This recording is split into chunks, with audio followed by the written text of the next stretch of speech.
Halo, Assalamualaikum warahmatullahi wabarakatuh. Terima kasih untuk yang sudah datang ke channel aku. Kalau belum subscribe, tolong jangan lupa di subscribe, kemudian bunyikan lonceng, dan jangan lupa kasih like serta komentar biar aku makin semangat ya. Penantian dalam cinta, episode 40. Ke kantor Johan. Nina membersihkan rumah yang akan ditempatinya. Rumah yang berukuran kecil dengan dinding papan. Bagian dapur, lantainya tidak disemen. Setelah membersihkan rumah tersebut, Nina mengangkat barang-barangnya yang dibantu oleh tetangga-tetangganya. Setelah selesai mengangkat barang-barang miliknya, Nina mulai merapikan barang-barangnya tersebut. Tinggal di rumah dengan kondisi seperti ini sudah sangat sering dijalaninya bersama dengan neneknya, sehingga ia sudah terbiasa. Dulu, Nina selalu bersama dengan nenek tinggal di rumah seperti ini, tanpa ada listrik. Kita memakai lampu dengan minyak tanah. Masa-masa itu ternyata begitu sangat indah. Nina sangat merindukannya. Namun sekarang Nina menjalaninya sendiri.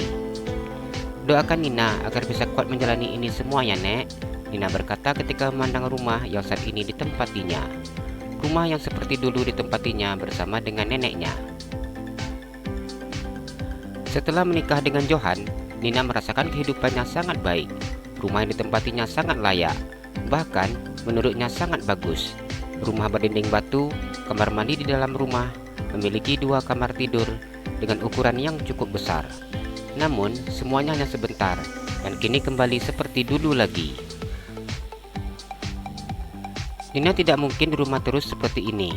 Uang Nina sudah sangat menipis. Nina harus mencari pekerjaan. Lagi pula, bila ada kerjaan, Nina tidak akan merasa sedih selalu. Nina tidak mungkin menunggu Mas Johan seperti ini tanpa melakukan apapun.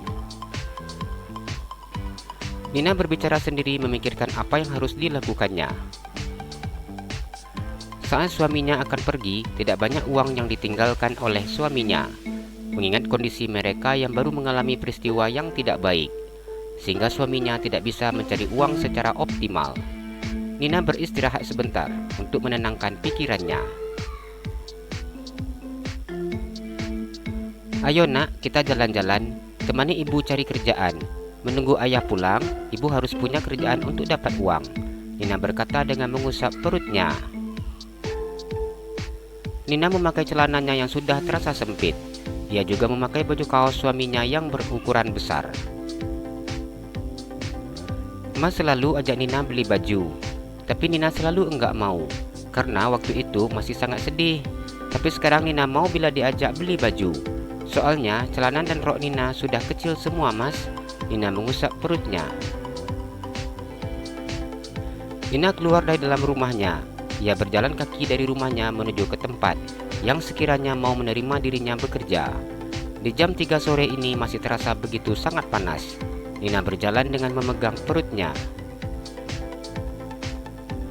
Kita harus semangat. Semoga aja hari ini dapat kerjaan, ucapnya. Sudah beberapa tempat didatangi, namun tidak ada yang mau menerima dirinya bekerja. Kita sambung besok lagi cari kerjaannya. Ternyata cari kerjaan itu sulit karena ibu lagi hamil.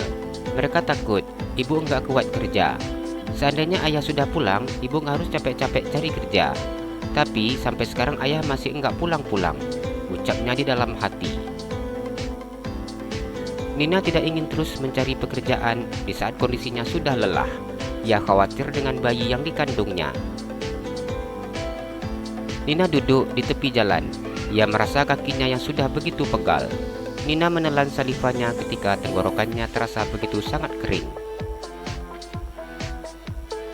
Sepertinya besok ibu harus bawa minum, jadi bisa minum kalau capek. Nina memegang tenggorokannya. Cukup lama Nina duduk di tepi jalan dengan meluruskan kakinya. Setelah lelahnya terasa berkurang, Nina pulang menuju ke rumahnya. Kita harus berhemat nak, soalnya ibu sudah enggak ada uang sekarang. Lagi pula, berjalan kaki seperti ini sangat sehat. Nina berkata di dalam hatinya dengan sedikit mengusap perutnya. Nina menyalakan lampu minyak tanah yang menjadi penerang di rumahnya. Ia meletakkan lampu itu di atas meja kecil yang ada di kamarnya. Malam ini terasa begitu sangat sunyi. Ia hanya duduk melamun seorang diri. Bagaimana bila Mas Johan tidak pulang sampai Nina melahirkan nanti? Air matanya menetes ketika membayangkan hal tersebut. Nina merasa tidak kuat menjalani cobaan ini. Nina rindu Mas Johan. Bagaimana kabar Mas Johan sekarang? Kenapa Mas Johan tidak juga pulang? Nina bertanya sendiri. Pertanyaan seperti ini sudah selalu dipertanyakannya, namun tidak pernah ada jawabannya. Nina hanya bisa menduga apa kemungkinan alasan suaminya belum pulang. Nina merebahkan tubuhnya di atas kasur. "Sudah malam, Nak. Ayo kita tidur," ucapnya. Saat ini hanya berbicara dengan anak yang dikandungnya yang membuat dirinya kuat dan terhibur. Nina janji nggak bakalan sedih-sedih lagi. "Maafin Nina ya Mas, sudah enggak tepati janji. Nina akan menjaga anak kita." Nina mengusap air matanya dan memejamkan matanya. Nina duduk di depan pintu rumahnya. Ia memandang keluar.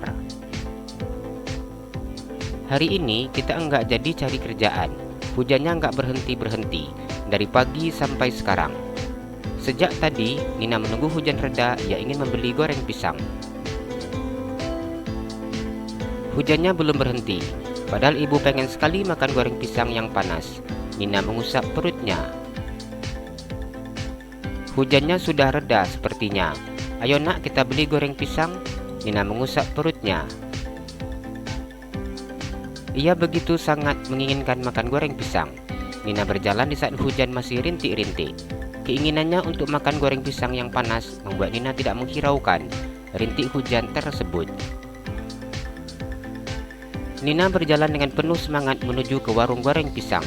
Ia membeli goreng pisang yang kebetulan hari itu berjualan. Nina pulang ke rumahnya dengan membawa kantong plastik yang berisi goreng pisang. Ia memakan goreng pisang itu sambil jalan. Tidak banyak goreng pisang yang dibelinya, hanya membeli 3 buah goreng pisang. Begitu sampai di rumahnya, Nina mengganti bajunya yang cukup basah. Nina duduk di ruang tamu menikmati goreng pisang yang hanya tersisa 1 buah dan juga minum air putih hangat. "Nina mau kemana?" tanya Wati. "Rencananya mau cari kerjaan, Kak," jawab Nina. Tetangganya itu begitu sangat kasihan melihat Nina. Kondisinya yang sedang hamil, namun tubuh terlihat tidak dijaga. Nina harus kuat. Ingat, Nina lagi hamil. "Iya Kak, Nina mau cari kerjaan, biar nggak terlalu mikir yang aneh-aneh," jawab Nina. "Apa Nina tahu alamat keluarga Johan yang ada di Surabaya?" tanya Wati. Nina menggelengkan kepalanya. "Nina nggak minta alamat Mas Johan yang di sana," ucap Nina. "Di surat-surat dia bagaimana?" "Dia buat lamaran di surat-surat lamarannya. Alamat di sini Kak. Alamat KTP-nya juga Jakarta. Katanya dia buat KTP ketika sudah kuliah. Jadi KTP-nya dibuat di sini. Jadi semuanya menggunakan alamat Jakarta." Wati terlihat bingung ketika mendengar keterangan Nina. Nina mengeluarkan fotokopi KTP milik suaminya. Ia selalu disimpannya di dalam dompetnya. Wati menganggukkan kepalanya. "KTP-nya ini, alamat yang di KTP, alamat rumah kos dia," jelas Nina. "Kalau tahu alamat keluarga dia, kita bisa coba ke sana," usul Wati. Nina diam ketika mendengar ucapan Wati. Nina baru menyadari mengapa dirinya tidak meminta alamat suaminya yang ada di Surabaya. Suaminya sering bercerita tentang rumahnya yang di Surabaya, namun Nina tidak mengingat tempat-tempat yang dikatakan oleh suaminya, karena memang Nina tidak mengenali daerah tersebut. Ijazah-ijazah sekolah dan universitas dia bagaimana? Bila masih ada surat-surat berharga Johan yang tertinggal, sudah pasti dia itu akan kembali ke rumah istrinya untuk menjemputnya, ucap Wati. Mas Johan enggak ada bawa ijazahnya ke sini, karena ijazah punya dia diambil semua sama mamanya. Jadi Mas Johan hanya pegang fotokopi saja, yang dia selalu fotokopi ulang untuk mencari pekerjaan, jelas Nina. Wati menatap Nina dengan tatapan penuh rasa kasihan. Apa Nina sudah cek ke kantor Johan? Bagaimana dengan mobil yang hilang itu? Tanya Wati. Nina belum ada cek ke sana, Kak. Coba Nina cek, biar kita tahu masalahnya di kantor seperti apa sekarang, usul Wati. Nina baru menyadari mengapa dirinya tidak berpikir untuk datang ke kantor suaminya menanyakan tentang mobil tersebut. Kalau begitu, Nina akan langsung ke kantornya Mas Johan sekarang ya, Kak? Iya, coba tanya di sana bagaimana masalah dia, ucap Wati. Iya, Kak, makasih. Nina berangkat dulu, ucap Nina yang kemudian pergi menuju ke simpang untuk mencari ojek. Nina naik ojek menuju kantor tempat suaminya bekerja.